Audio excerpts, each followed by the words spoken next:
Lectura del primer libro de los Reyes. En aquellos días, Elías llegó hasta Horeb, el monte de Dios. Se introdujo en la cueva y pasó la noche. Le llegó la palabra del Señor y le dijo: Sal y permanece de pie en el monte ante el Señor. Entonces pasó el Señor y hubo un huracán tan violento que hendía las montañas y quebraba las rocas ante el Señor, aunque en el huracán no estaba el Señor. Después del huracán, un terremoto, pero en el terremoto no estaba el Señor. Después del terremoto, fuego, pero en el fuego tampoco estaba el Señor. Después del fuego, el susurro de una brisa suave. Al oírlo, Elías cubrió su rostro con el manto, salió y se mantuvo en pie a la entrada de la cueva. Le llegó una voz que le dijo: ¿Qué haces aquí, Elías? Y él respondió: Ardo en celo por el Señor, Dios del universo, porque los hijos de Israel han abandonado tu alianza, derribado tus altares y pasado a espada a tus profetas. Quedo yo solo y buscan mi vida para arrebatármela. Le dijo el Señor: vuelve a tu camino en dirección al desierto de Damasco. Cuando llegues, unge rey de Siria a Hazael, rey de Israel a Jehú, hijo de Nimsi, y profeta sucesor tuyo a Eliseo, hijo de Safat, de Abel Meholá. Palabra de Dios. Te alabamos, Señor.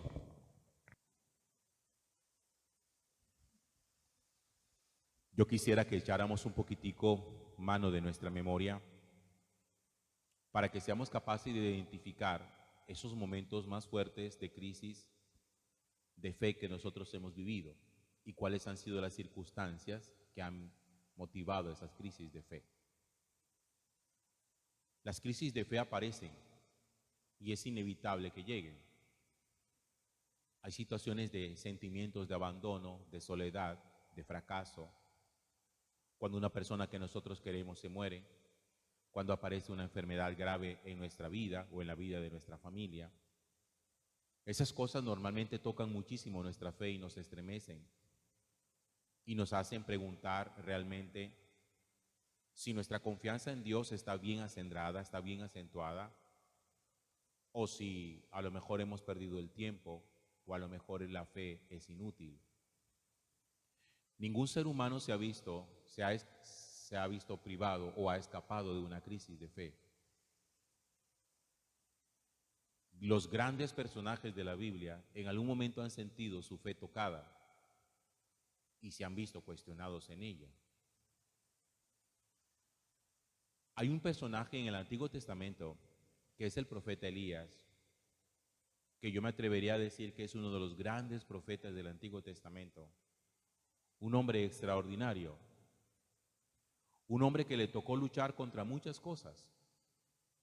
Le tocó luchar contra los profetas de Baal. Recuerden ustedes, quienes estuvieron en la misa antier, como Elías fue un hombre que se careó con 450 profetas de Baal, mostrando cuál era el Dios verdadero y hasta se burlaba de ellos.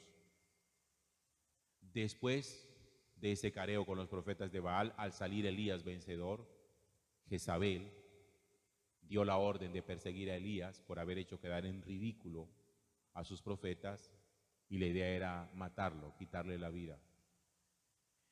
Elías le tocó enfrentar una gran sequía en el territorio donde vivía, 3 años de sequía, donde la gente estaba muriendo de hambre y le tocó enfrentar eso. Elías le tocó vivir situaciones de soledad. Por eso en el texto de hoy aparece Elías, dice la Sagrada Escritura, llegó hasta el monte Horeb, se metió en una cueva y allí pasó la noche. Meterse en una cueva es de esos ejercicios como de introspección, de meterse uno dentro de sí mismo, cuestionarse uno, hacerse preguntas, o lo puedo decir más sencillo, meterse en la cueva es encerrarse en sí mismo. Llega un momento de la vida de Elías en la que él se encierra en sí mismo. Han pasado muchas cosas. Jezabel lo persigue para matarlo. Elías está huyendo. Y dice la Sagrada Escritura que el Señor le envía su palabra y le dice: sal y permanece de pie en el monte ante el Señor. Sal de ti. Como estás y donde estás, no vas a hallarme. Porque la respuesta no está en la introspección. La respuesta no está en sencillamente buscar dentro de nosotros mismos la razón de ser de las cosas, porque no siempre están dentro de nosotros mismos. Muchas veces hay que hacer el ejercicio de desplegarse, echarse hacia afuera para ir al encuentro con Dios.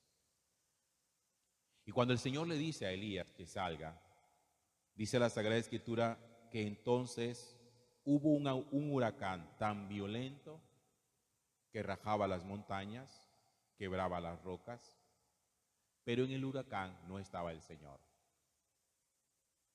El huracán es el signo de las cosas destructivas que en nuestra vida pueden pasar, de las cosas difíciles que nosotros tenemos que enfrentar. Cuando hay momentos de crisis, la crisis muchas veces nos obnubila a nosotros la inteligencia de una manera tal que nos es muy difícil poder descubrir la presencia de Dios. Por eso los momentos más complicados para intentar hacer entrar a alguien en razón es justo en el momento en que entra en la crisis. Le voy a poner un ejemplo. Alguien acaba de recibir la noticia que un miembro de la familia murió. La crisis estalla, el llanto viene, la desesperación, los gritos. Y otro intentando decirle: cálmate, mira, Dios te habla. El otro grita: que Dios ni que nada. A mí no me vengas ahora a hablar de Dios. Ese es el huracán que es capaz de romper una roca y de partir una montaña. Ese momento de angustia impide ver el rostro de Dios. Y dice que después del huracán vino un terremoto. Pero en el terremoto tampoco estaba el Señor. El terremoto también es signo de todo aquello que pone endeble nuestra vida y que pone en riesgo de derrumbar todo lo que han sido nuestros principios éticos, morales, espirituales, nuestras convicciones. Cuando en la vida hay crisis, nuestras convicciones se cuestionan. Y la gente se pregunta: ¿ha valido la pena vivir así? ¿Ha valido la pena ser bueno? ¿Ha valido la pena ser una persona honesta, íntegra? El terremoto es de esas cosas que estremece absolutamente todo y que solamente deja en pie lo que está preparado para afrontarlo. Hay terremotos que derriban casas aparentemente muy sólidas.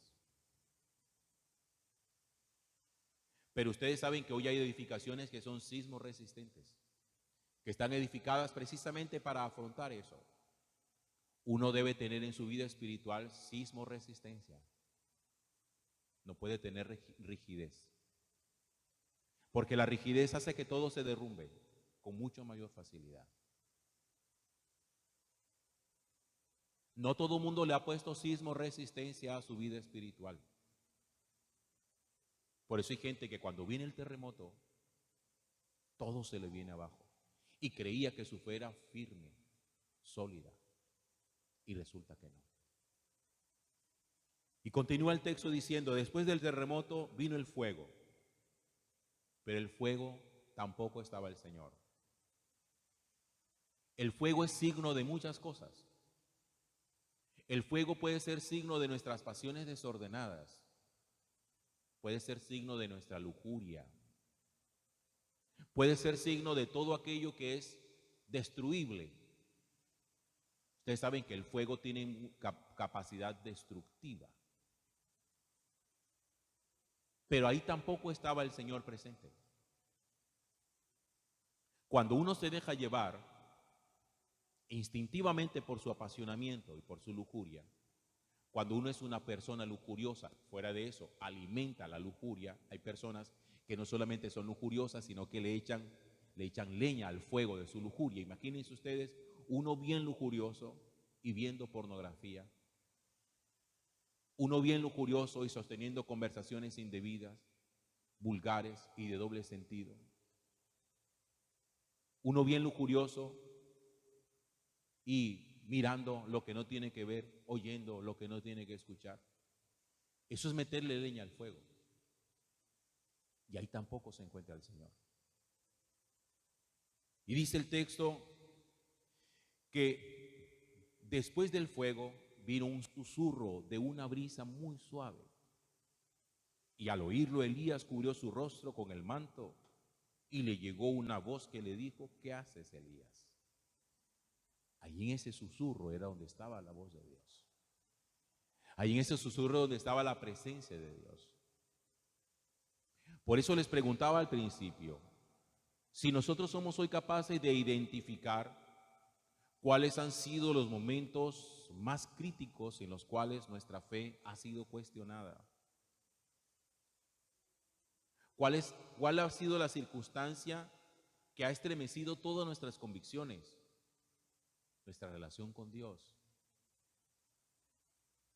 ¿Cuántas veces nosotros, por ejemplo, yo creo que una de las cosas que más nos toca y que algún día nos tocará es la muerte de las personas que amamos? Yo creo que no hay nada que toque tanto nuestra fe como la muerte de las personas que amamos.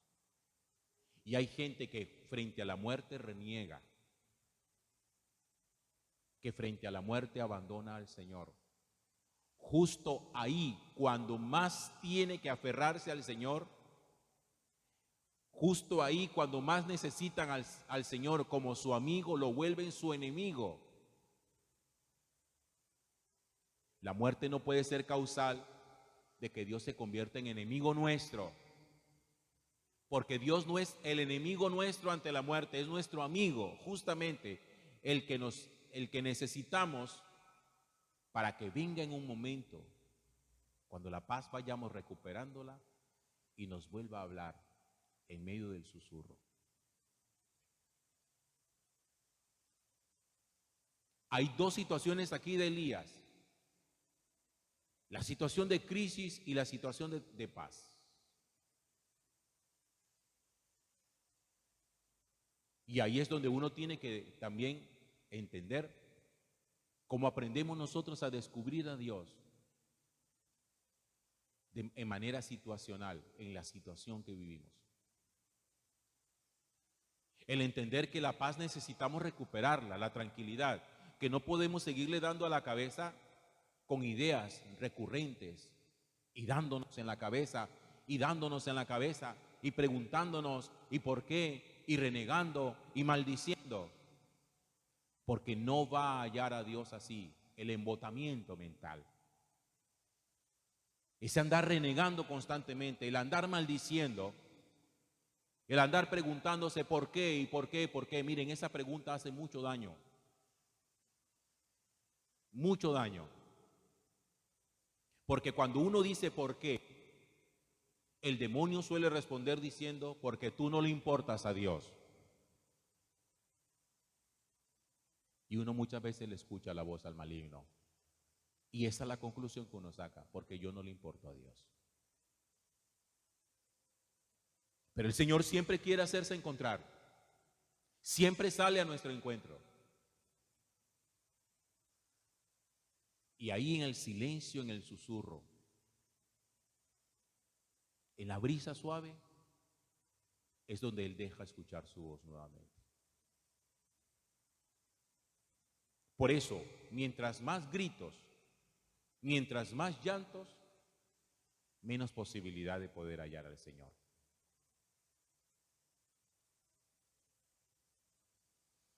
Gloria al Padre y al Hijo y al Espíritu Santo.